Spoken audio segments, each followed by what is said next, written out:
Los discípulos principales del Buda. Sariputra. En muchos templos de Sri Lanka podemos encontrar la estatua de dos monjes a los dos lados del Buda. Los ropajes drapeados sobre su hombro, ellos permanecen de pie con las palmas juntas en una actitud de respeto. Algunas flores depositadas a sus pies a menudo testimonian el pasaje de algún piadoso devoto. Si te preguntas sobre su identidad, te respondo: son los dos discípulos principales del Buda, los Arhat Sariputra y Mahamogayana. Ellos están representados en la posición que ocupaban durante su vida. Sariputra a la derecha del Buda y Mahamogayana a su izquierda. Cuando la gran estupa de Sanchi fue abierta a mediados del siglo pasado, la habitación de las reliquias revela dos receptáculos de piedra.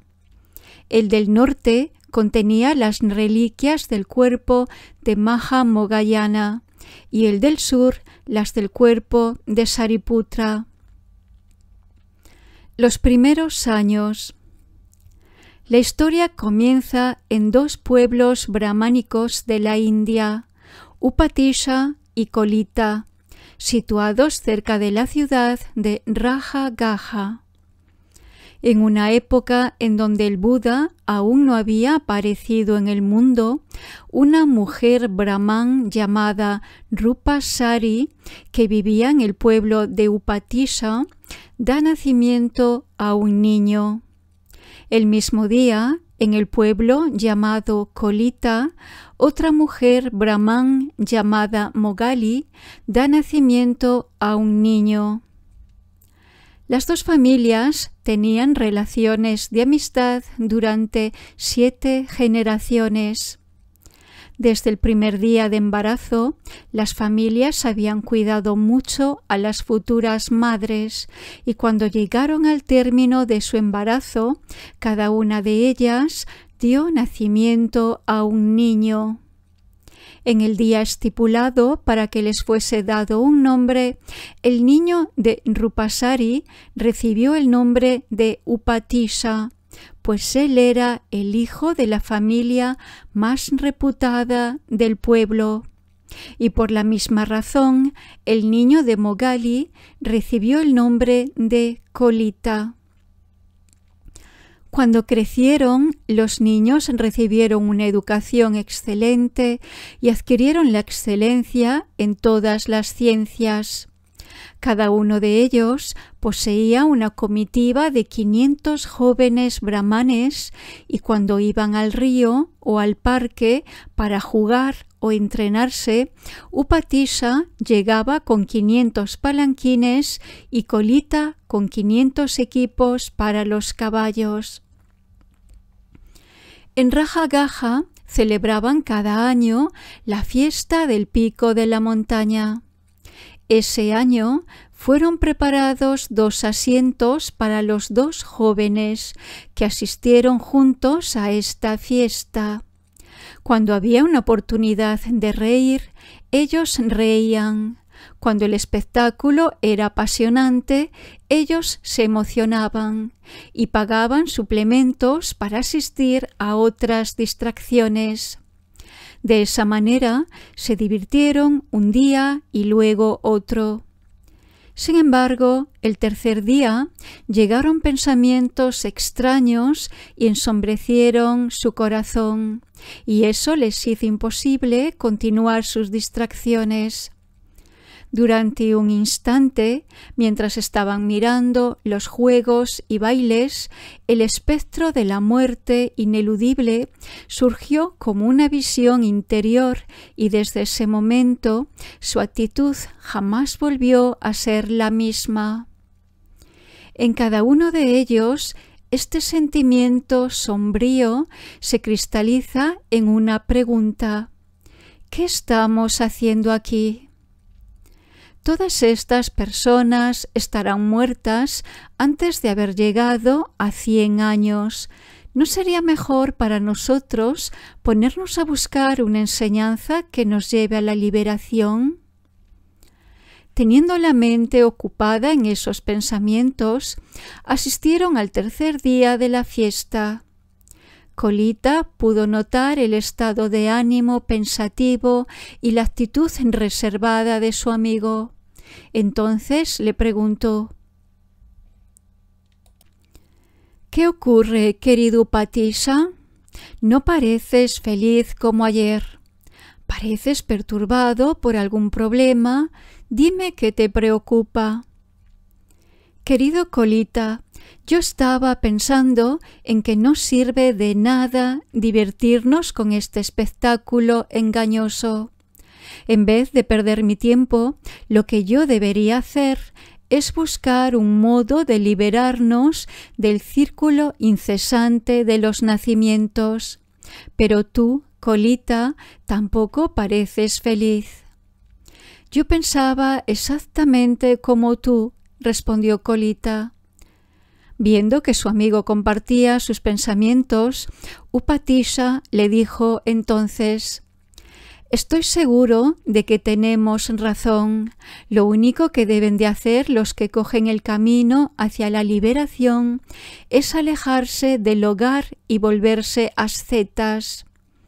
¿Bajo la dirección de quién lo haremos? En esa época, un asceta errante llamado Sanjaya vivía en Raja Gaha, rodeado de un gran número de discípulos. Decididos a recibir la ordenación de este maestro famoso, Upatissa y Colita fueron a buscarlo acompañados de 500 jóvenes brahmanes y todos cogieron votos. Desde ese día, la reputación de Sanjaya creció enormemente. Poco tiempo después, los dos amigos asimilaron la totalidad de la doctrina de Sanjaya. Entonces se presentaron delante de él y le preguntaron: «Maestro, ¿tu enseñanza se termina aquí o hay una continuación?» «Solo va hasta aquí», respondió Sanjaya. «Vosotros ya la conocéis en su totalidad». Escuchando eso, pensaron: si esto es así, es inútil continuar esta vida de santidad bajo su dirección. Nosotros hemos dejado atrás nuestro hogar para buscar las enseñanzas de la liberación, pero aquí no las hemos encontrado. La India es un gran país. Preguntando en las aldeas y los pueblos, seguramente encontraremos un maestro que podrá enseñarnos el camino que buscamos. Entonces decidieron que se tendrían que ir y buscarlo. Donde ellos escuchaban hablar de algún sabio asceta o brahmán, ellos iban a buscarlo para rogarle que les enseñaran su doctrina. Sin embargo, ninguno fue capaz de responder a todas sus preguntas, mientras que ellos mismos eran capaces de responder a todas las preguntas que les hacían. Habiendo recorrido toda la India, ellos regresaron a Raja Gaha. Allí se prometieron que el primero que encontrase la enseñanza perfecta vendría a advertir al otro, concluyendo así un pacto fraternal nacido en la amistad profunda que los unía. Algún tiempo después, el Buda se preparó para ir a Raja Gaha. Él acababa de terminar su primer retiro durante la estación de las lluvias que había llegado después de su iluminación. El momento había llegado de recorrer el país enseñando. Antes de llegar a la iluminación, había prometido al rey Bimbisara que volvería a Raja Gaha cuando hubiese logrado su objetivo y entonces se preparaba para cumplir su promesa. El Buda viaja por etapas desde Gaya hasta Rajagaha y fue recibido por el rey Bimbisara, que le ofreció el monasterio del Parque de los Bambúes, en donde se instala. Entre los 61 primeros arhat que el maestro había enviado para proclamar al mundo el mensaje de la liberación, Asaji era uno de los ancianos. Él formaba parte del grupo de 500 ascetas a los cuales se unió el Buda cuando vivía su período de austeridades. También fue uno de los 5 primeros discípulos. Una mañana, cuando Asanji vagaba por Rajagaha pidiendo limosna, Upatisha observa a este hombre que andaba despacio de una puerta a otra con su bol en la mano. Fijándose en su nobleza, la serenidad y el esplendor del monje, Upatisha piensa: jamás he visto un monje así. Debe de formar parte de un grupo de yogis que se hacen llamar arhat o que siguen el camino de los arhat. ¿No debería yo acercarme e interrogarlo? Pero sin embargo, piensa: ahora no es el momento de preguntar nada a este monje, pues está mendigando su comida en la calle. Es mejor seguirlo en señal de respeto. Entonces él hizo eso. Cuando el anciano, habiendo terminado su búsqueda de limosnas, busca un lugar tranquilo para consumir su comida, Upatisha puso su propio trozo de tela en el suelo para ofrecérselo al anciano. Este se sentó sobre la tela y comió. Después de eso, Upatisha le sirvió de beber agua de su propia cantimplora, comportándose así como un discípulo que rinde homenaje a su maestro. Después de haber intercambiado gestos y palabras de cortesía, Upatisha le dice: tranquilo es tu rostro, puro y deslumbrante es tu tez. ¿Quién es entonces al que en tu vida ascética has seguido como maestro? ¿Quién es tu maestro? ¿Y quién es el que te ha instruido en la doctrina? Amigo, respondió Asaji, existe un gran renunciante, un descendiente de los Sakya, que ha dejado atrás el clan de los Sakya. He avanzado bajo su guía. El iluminado es mi maestro y su dharma es el que yo enseño. ¿Qué enseña ese venerable maestro? Viendo que le preguntaban esto, Asaji hizo esta reflexión. Estos ascetas errantes en general se oponen a las enseñanzas del Buda. Yo debo mostrarles hasta qué punto las enseñanzas son profundas.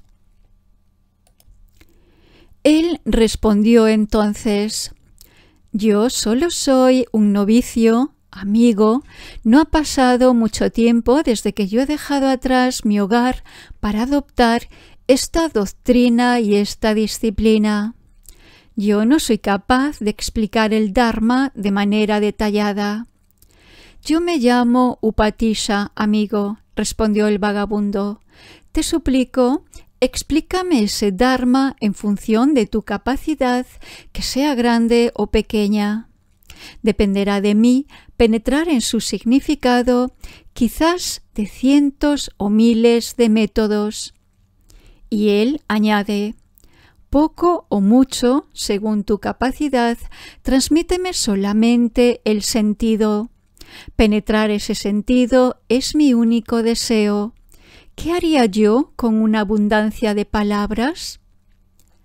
En respuesta, Asaji, el anciano, pronuncia estos versos: de todo lo que es producido por una causa, el Tathagata ha dicho la causa y también la cesación. Esa es la doctrina del gran renunciante.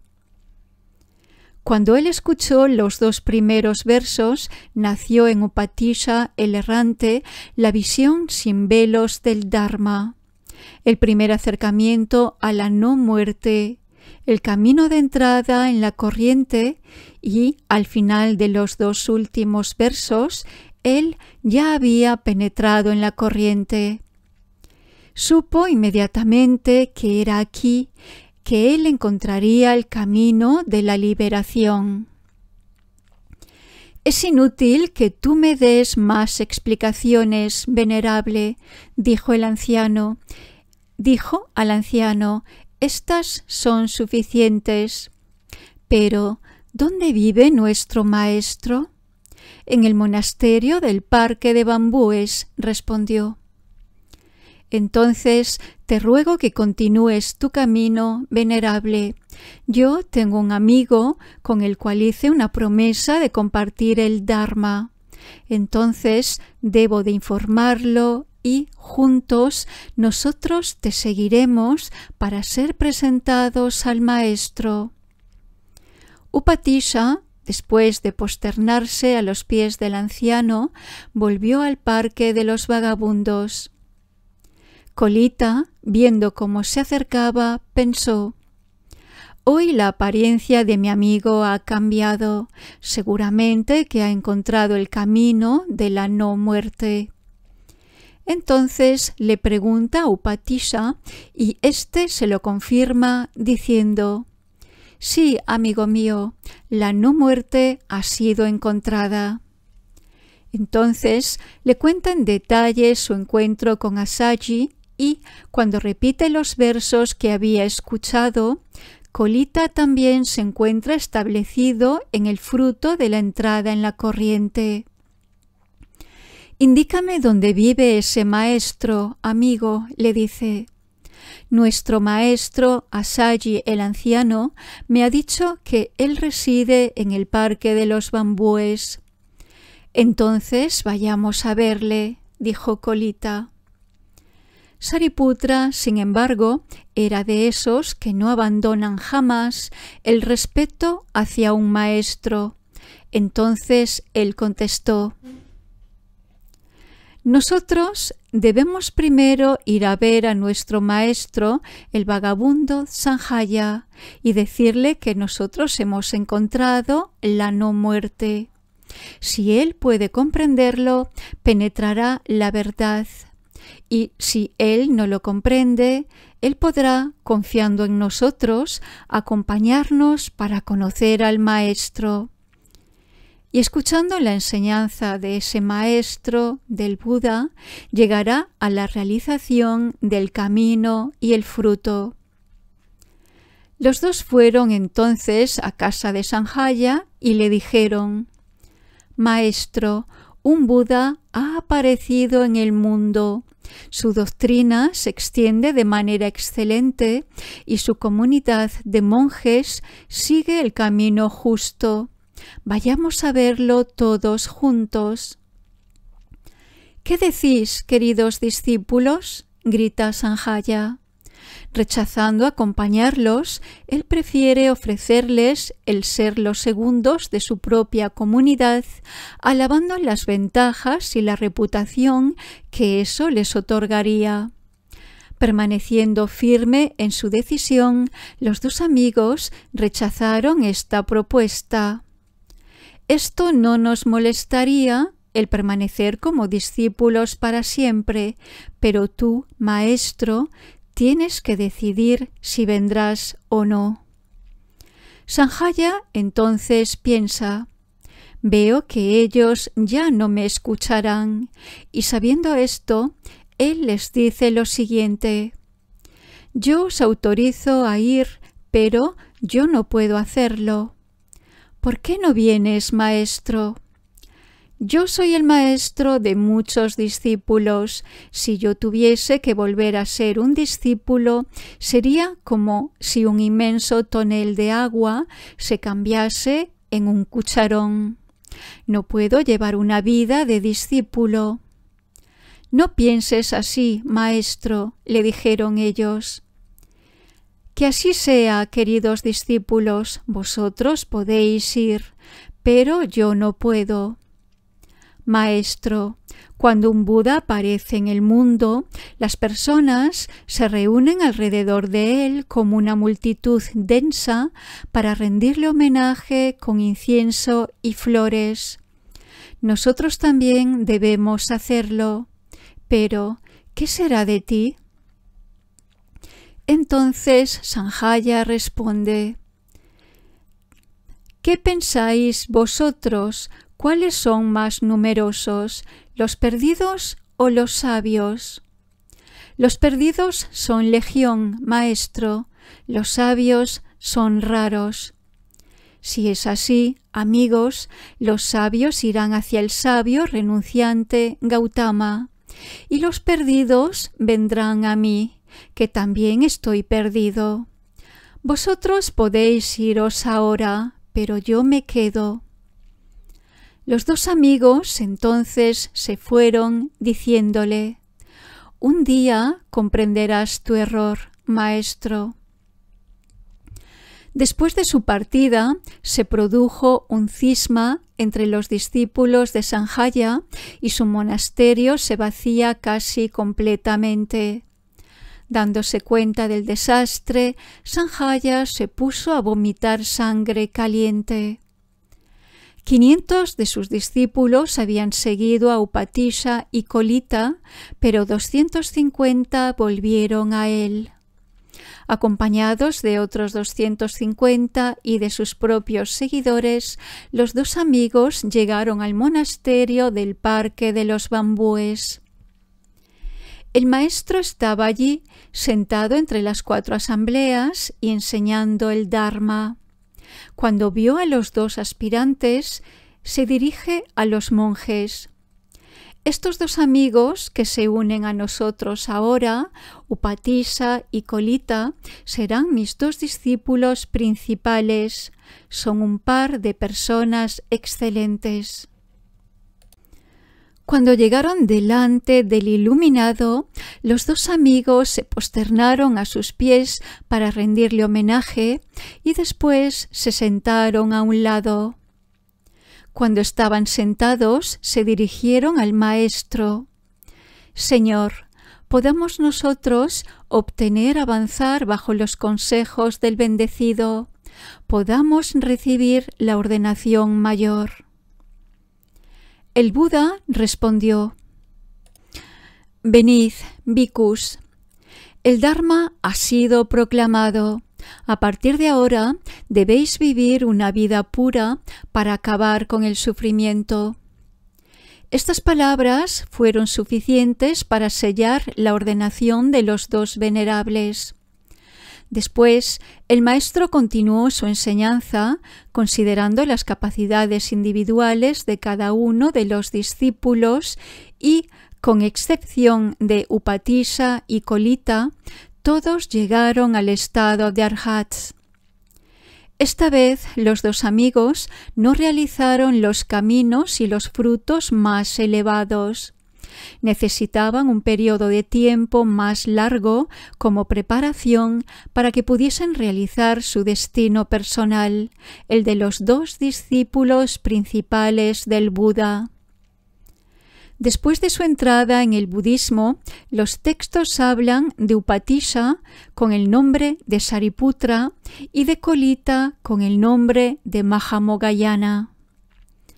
Para su entrenamiento intensivo, Mogayana fue a un pueblo cercano a Magadha llamado Kalavalaputta, en donde él vivió de limosnas. El 7º día, después de su ordenación, cuando se encontraba absorto en una profunda meditación, se sintió desconcentrado por el cansancio y el letargo. Se despeja del cansancio escuchando al Buda explicar la meditación sobre los elementos, y él realizó los 3 caminos superiores y también la plenitud de la perfección de un discípulo principal. Durante ese tiempo, el venerable Sariputra permanecía cerca del Buda en una cueva llamada la guarida del jabalí, viviendo de limosnas que recogía en Rajagaha. 15 días después de su ordenación, el Buda estaba dando una enseñanza al asceta vagabundo Diganaka, sobrino de Sariputra. Este permanecía detrás del Buda para abanicarlo. Mientras él escuchaba las palabras del Buda y que se concentraba en ellas con la mente como si compartiese una comida preparada para otro, Sariputra llegó a lo más alto del conocimiento que pertenece a la perfección del discípulo y también al estado de Arhat al mismo tiempo que los 4 conocimientos analíticos. También, al final de la enseñanza, su sobrino se estableció en el fruto de la entrada en la corriente. Podríamos preguntarnos por qué Sariputra, dotado de una gran sabiduría, no obtuvo el estado de Arhat al mismo tiempo que Moggallana. Los comentarios explican que el nivel de preparación requerido para él era más elevado. Cuando las personas humildes desean ir a algún lugar, se ponen inmediatamente en camino, pero cuando se trata de reyes, hay que hacer muchos preparativos antes de empezar el camino. Esto es lo que ocurrió con el discípulo principal del Buda. Ese mismo día, cuando las sombras de la noche se alargaban, el Buda convocó a todos sus discípulos en una asamblea y nombra oficialmente a los 2 amigos como sus discípulos principales. Con esta noticia, algunos monjes descontentos se pusieron a murmurar.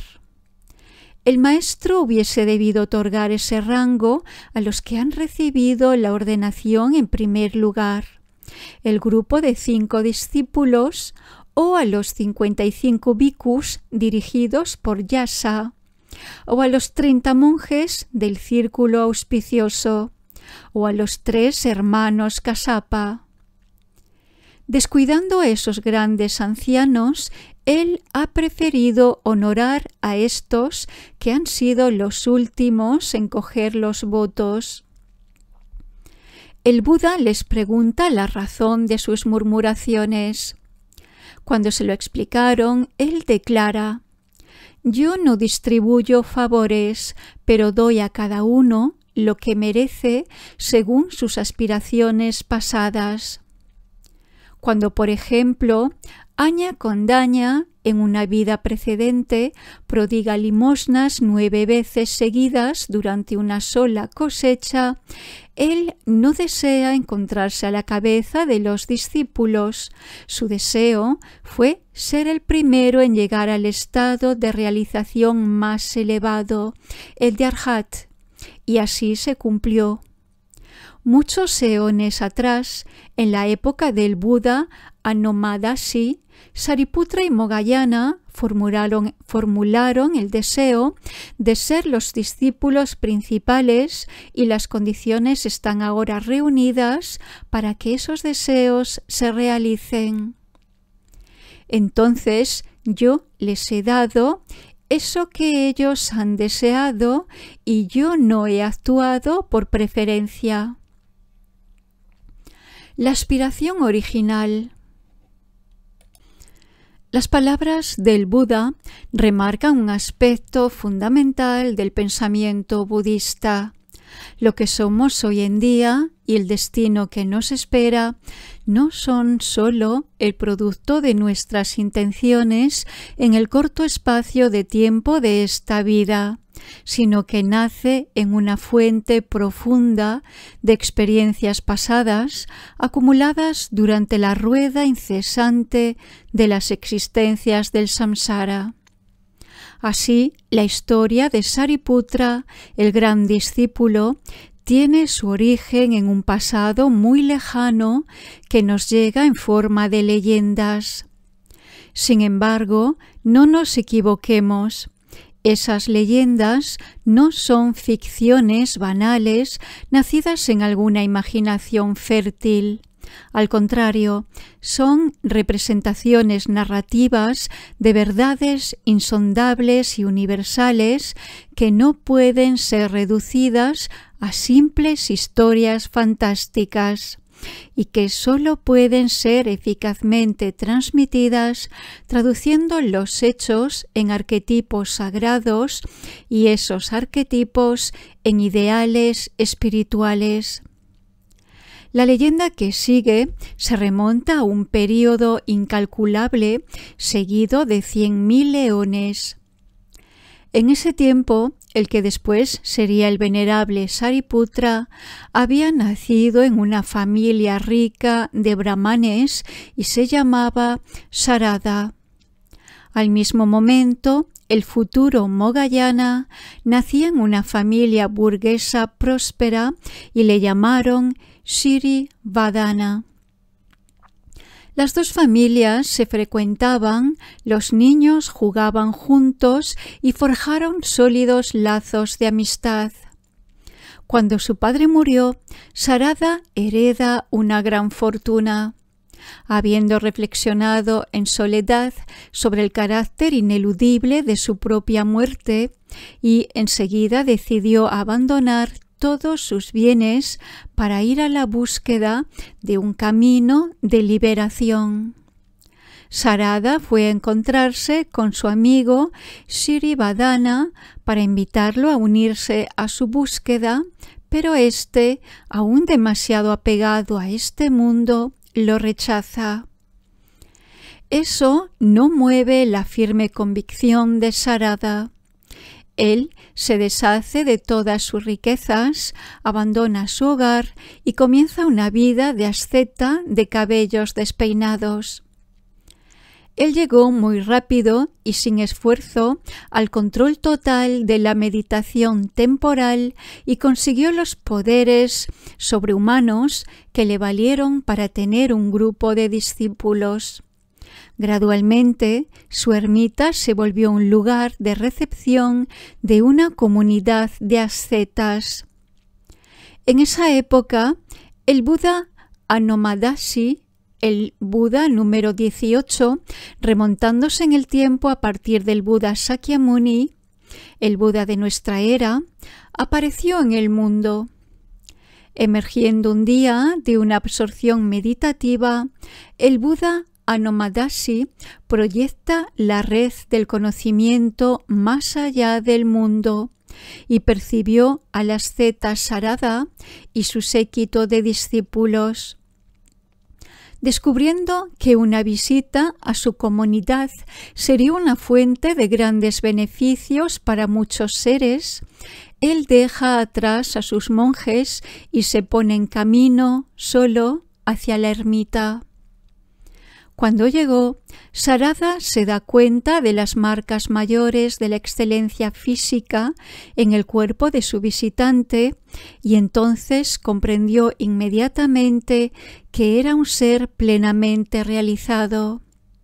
Humildemente le ofreció a su invitado un asiento de honor y también una comida constituida de alimentos recolectados por sus discípulos. Mientras tanto, el séquito del Buda se había reunido con él en la ermita. Se componía de 100.000 arhats liberados de todos los velos, conducidos por dos discípulos principales, Nisaba y Anoma. Para homenajear al Buda, Sarada confecciona una gran sombrilla de flores y, posicionándose detrás de él, la sostuvo sobre la cabeza del Buda. Entonces, el Buda entra en un estado de cesación, un estado meditativo en donde las emociones, las percepciones y todos los procesos mentales cesan totalmente.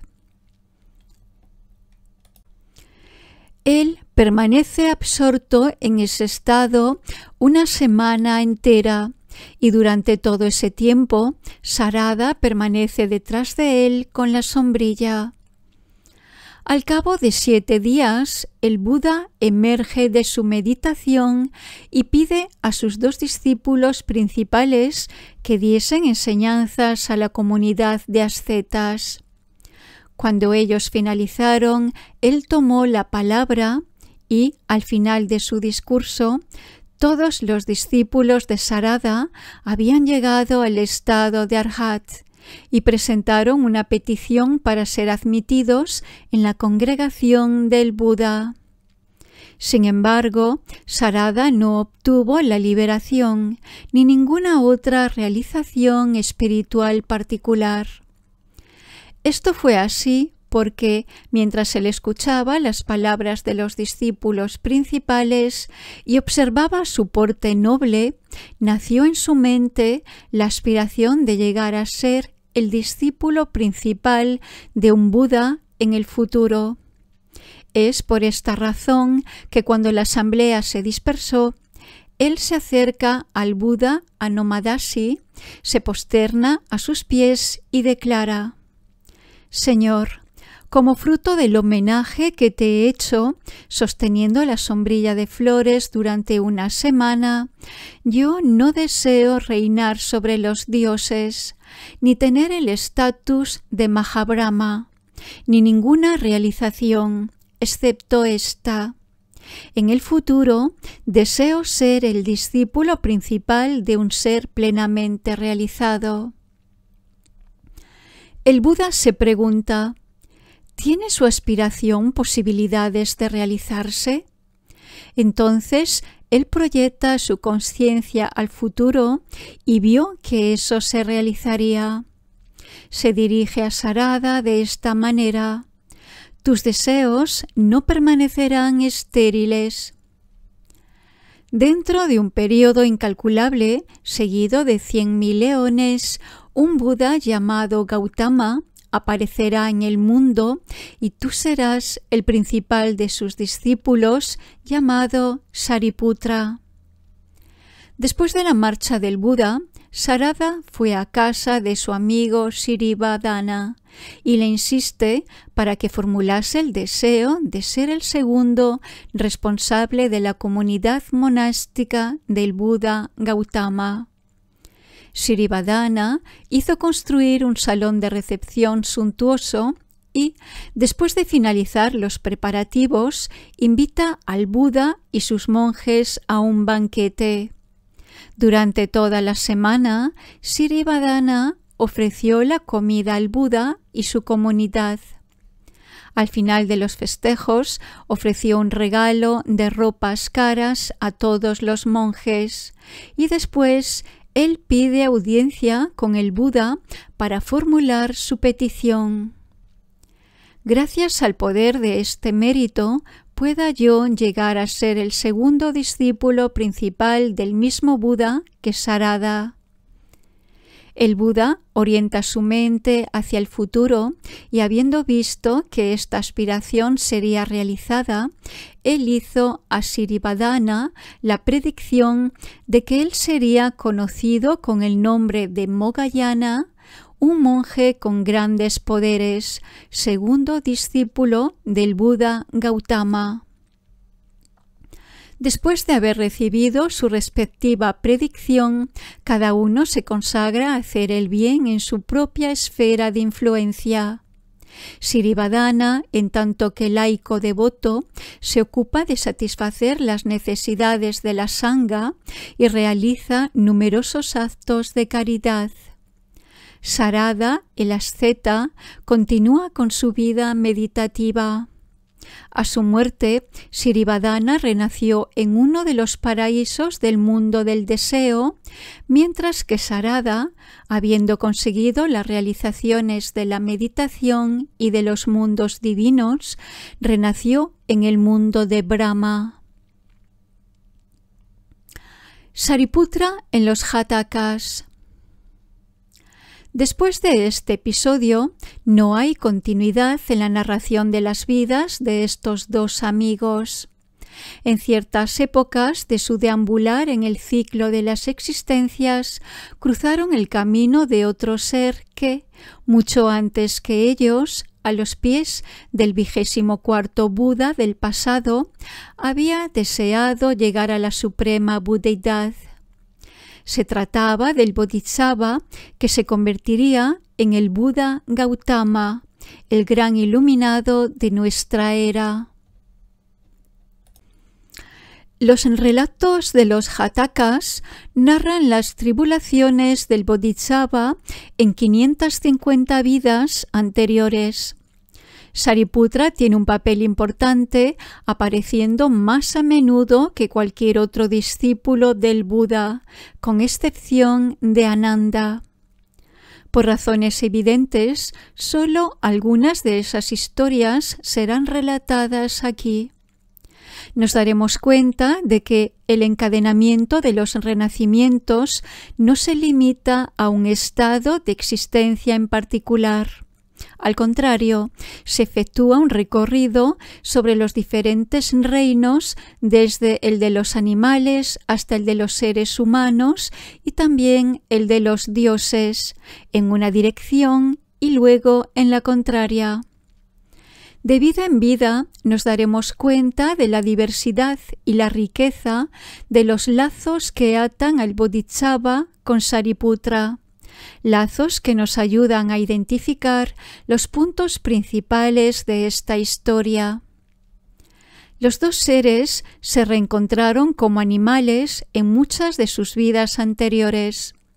En una de ellas, el Bodhisattva era un ciervo, jefe de la manada, instruyendo a sus dos hijos en el arte del mando. El primero, Sariputra, pone en práctica las instrucciones de su padre y guiará una manada próspera. El segundo, el futuro primo envidioso del Buda, Devadatta, prefiere poner en práctica sus ideas personales y provocará la pérdida de su manada. En otra ocasión, el Bodhisattva era un ganso real y sus dos jóvenes hijos, Sariputra y Moggallana, intentan ganar la carrera al sol. Llegando a la mitad de la carrera, agotados, están a punto de caer cuando su padre los ayuda. En otra de sus vidas, el Bodhisattva, en el cuerpo de una perdiz, enseña a sus dos compañeros, un mono que era Sariputra y un elefante que era Moggallana, y sintió él el mayor de los tres. Siendo él el mayor de los tres, adopta el papel del maestro, presagiando así su relación en su última existencia. Ocurre lo mismo en el Sasa Jataka, en donde una liebre sabia enseña a un mono, Sariputra, un chacal, Moggallana, y una nutria, Ananda, sobre el valor de la moralidad y de la generosidad. Cuando llega Saka, el rey de los Devas, disfrazado como un brahmán hambriento para testar su determinación, la liebre no duda en saltar sobre el fuego para ofrecer su cuerpo como comida para el brahmán. En varias ocasiones, los dos futuros discípulos salvan la vida al Bodhisattva. Cuando el guía de los seres, bajo la forma de un ciervo, es capturado en una trampa, sus compañeros, un pájaro carpintero, Sariputra, y una tortuga, Moggallana, lo salvan rompiendo la trampa. Aunque el cazador Devadatta consiguió atrapar a la tortuga, los otros dos animales se precipitan a salvarle y consiguen liberarla. Sin embargo, el Bodhisattva no siempre tiene esa suerte, como lo relatan los siguientes Jatakas. En una de sus vidas, el Bodhisattva perdiz enseña los Vedas a jóvenes brahmanes, pero un asceta malévolo lo mata, Devadatta, quien lo come después. Poco después, sus dos amigos, el león Sariputra y el tigre Moggallana, vienen a visitarlo. Viendo una pluma en la barba del asesino, comprenden inmediatamente la monstruosidad de su acto. A pesar de la inclinación del león a perdonarlo, el tigre atrapa de inmediato al asceta y lo tira a un pozo. Esa historia remarca la diferencia de temperamentos de los dos discípulos. Sariputra, aunque poseía la fuerza del león, resulta ser amable y comprensivo, mientras que Moggallana, monje inofensivo cuando llega a la liberación, continúa teniendo la energía del tigre. Al final de los Jatakas, el Bodhisattva y Sariputra renacen sucesivamente, uno en el mundo humano, mientras el otro es un animal. Sus funciones de benefactor y beneficiado se intercambian continuamente. De esa manera, encontramos al Bodhisattva bajo la forma de un caballo y Sariputra un soldado, su jinete, o incluso el Bodhisattva como un elefante blanco sin igual que entra al servicio del rey de Benares, Sariputra. O incluso el Bodhisattva como una perdiz recibe una enseñanza de Sariputra, el asceta lleno de discernimiento. Al contrario, en otras existencias, el futuro Buda es un hombre y Sariputra un animal. Por ejemplo, el primero es un ermita que salva de una inundación a un príncipe malévolo, Devadatta, y 3 animales. Una serpiente, Sariputra, una rata, Moggallana, y un loro, Ananda, le manifiestan su gratitud ofreciéndole tesoros escondidos mientras el príncipe envidioso intenta que lo asesinen. A veces nuestros futuros héroes espirituales renacen con formas celestes. Un día, el mejor de los hombres es Shaka, mientras que Sariputra y Moggallana son respectivamente Kanda, el dios de la luna, y Surya, el dios del sol.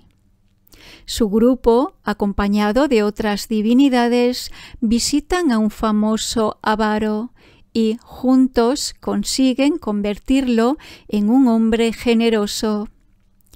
En la mayoría de los casos, es el Bodhisattva quien le tiende la mano a los futuros discípulos, pero a veces vemos a Sariputra venir en ayuda de su maestro.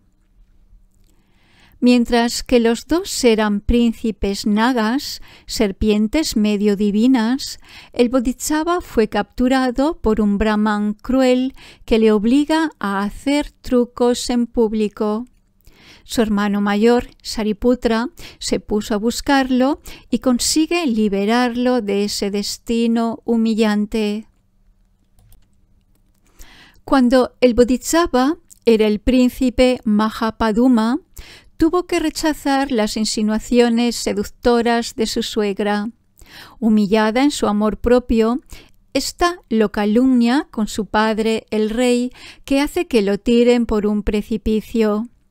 Sariputra, bajo la forma de un fantasma de las montañas, lo atrapa antes de que él toque el suelo y lo pone a salvo.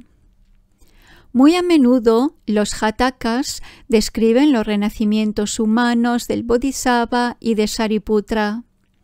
En esos relatos, el primero aparece como un héroe, ejemplo de virtud y sabiduría, y Sariputra como el amigo, el alumno, el hijo o el hermano, siendo frecuentemente su benefactor. En una de esas vidas, el Bodhisattva es un rey y Sariputra el conductor de su carroza. Habiendo cruzado el camino de la carroza transportando a un rey rival, Ananda, Sariputra y el conductor rival, Moggallana, se ponen a discutir y a comparar los méritos respectivos de sus reyes. El rival está obligado a admitir la superioridad del rey de Sariputra, que otorga sus beneficios a los buenos y a los malos, mientras que su propio rey recompensa a los que realizan el bien y castiga a los malos. Encontramos en los relatos importantes de los Jataka Kandivati al Bodhisattva como un virtuoso predicador de la paciencia, injuriado y torturado por el malvado rey Kalabu Devadatta. Cuando este último corta los miembros del Bodhisattva para poner a prueba su paciencia, Sariputra cura sus heridas y le suplica que no se vengue.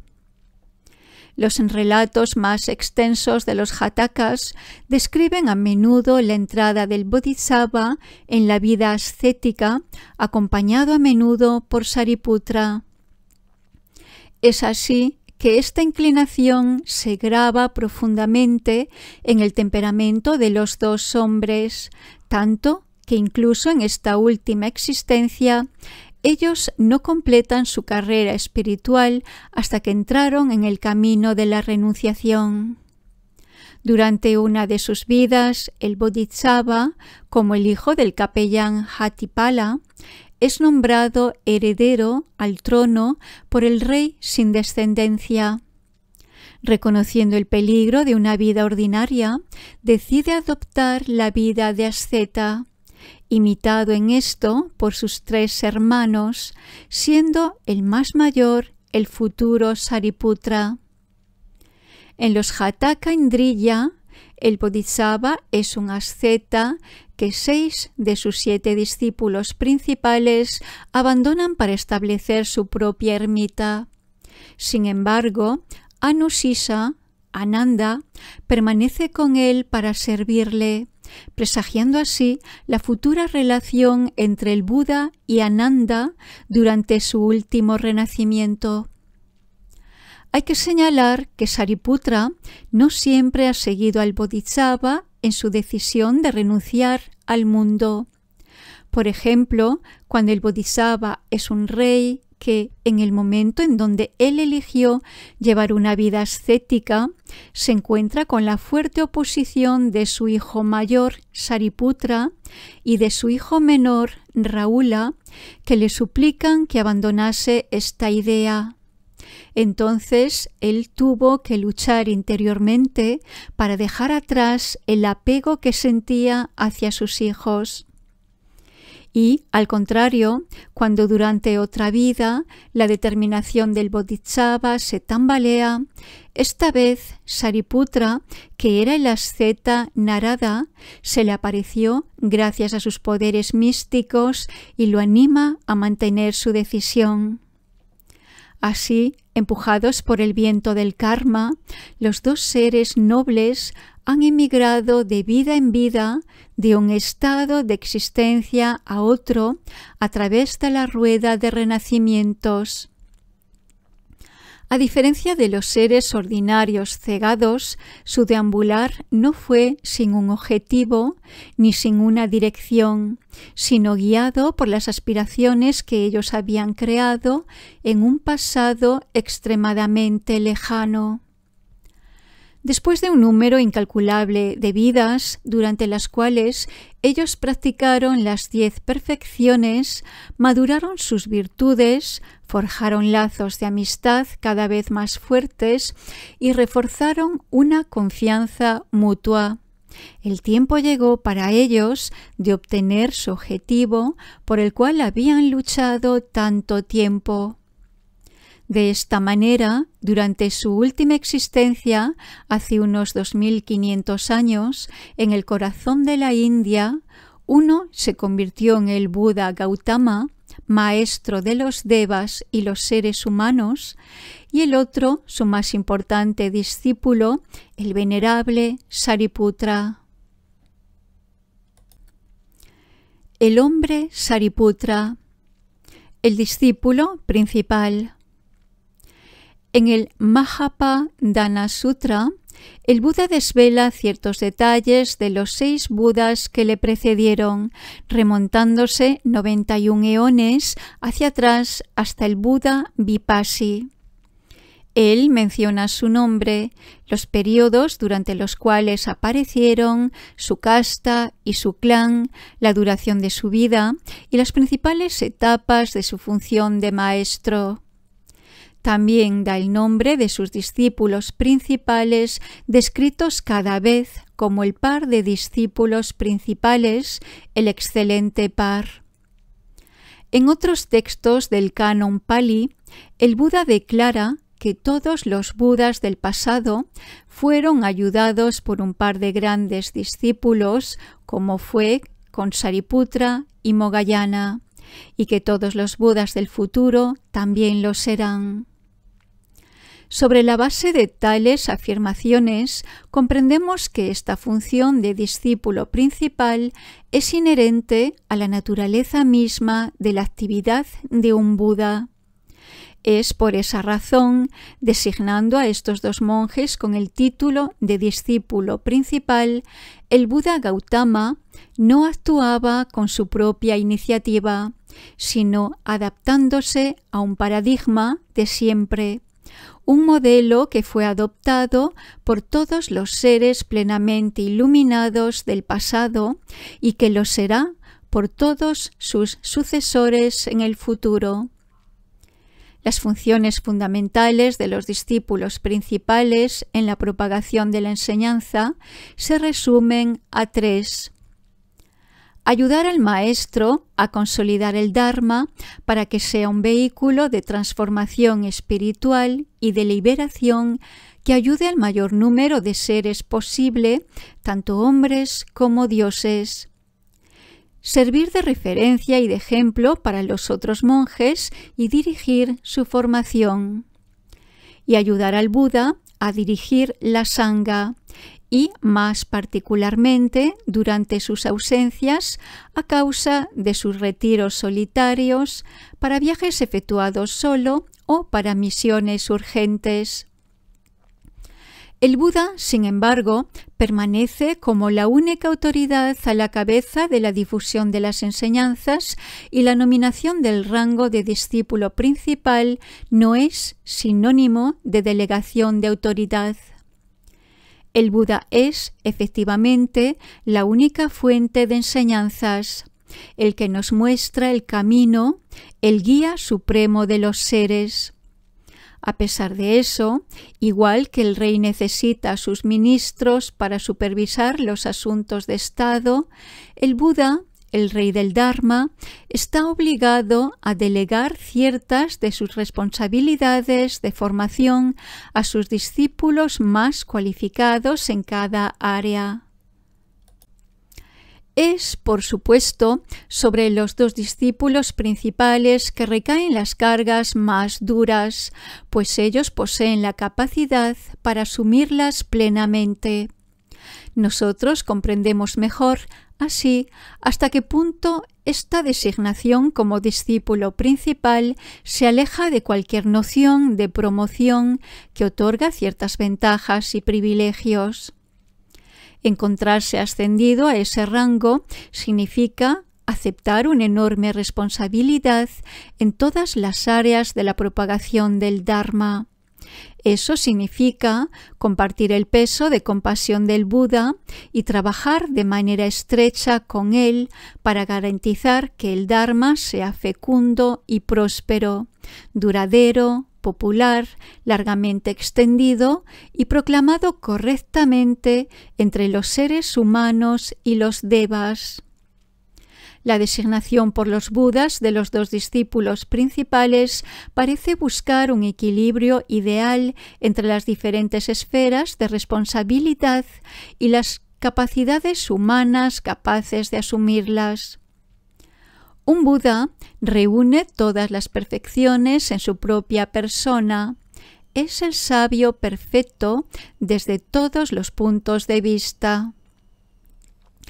Los seres humanos de capacidad inferior, incluso que han llegado al estado de Arhat, tienen una diversidad de temperamentos y de cualidades que los cualifican preferentemente para una u otra tarea.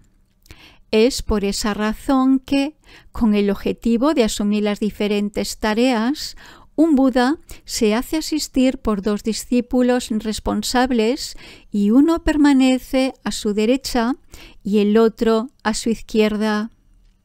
El que está a su derecha es considerado como el discípulo más cercano al Buda, caracterizado por la perfección de la sabiduría. Para el Buda Gautama se trata del venerable Sariputra. La tarea que le fue asignada en la difusión de las enseñanzas es la sistematización de la doctrina y el análisis detallado de su contenido.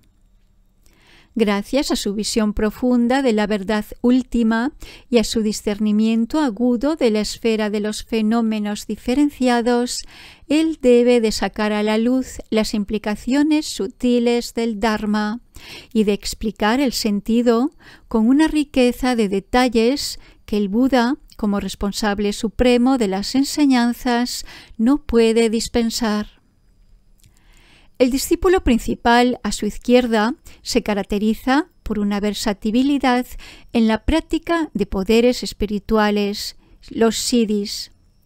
En la sangha del Buda Gautama, ese papel es asumido por el venerable Mahamogayana. Esos poderes espirituales no constituyen herramientas de dominación de otros ni de expresión de la individualidad, sino que son la manifestación de una perfecta realización del no-yo. Nacen específicamente del perfecto control de la esfera de la concentración samadhi, que abre a una comprensión profunda de las fuerzas fundamentales que gobiernan la mente y la materia y de sus interconexiones sutiles. Canalizados por los ideales de compasión del Dharma, esos poderes se utilizan para hacer retroceder los obstáculos que impiden la propagación de las enseñanzas sagradas en el mundo y para tocar a esos seres que no hubiesen podido ser tocados con la manera transformadora de las instrucciones orales. Nosotros, en la sección siguiente, hablaremos de la primera de las misiones importantes del venerable Sariputra como discípulo principal, la sistematización del Dharma. Esto será abordado en detalle al mismo tiempo que examinaremos su papel bajo el aspecto de ese que gira la rueda. Aquí analizaremos la manera en que Sariputra y Mogayana han realizado sus dos otras funciones de discípulos responsables, servir de ejemplo y de apoyo para los monjes y ayudar al Buda en la dirección de la sangha.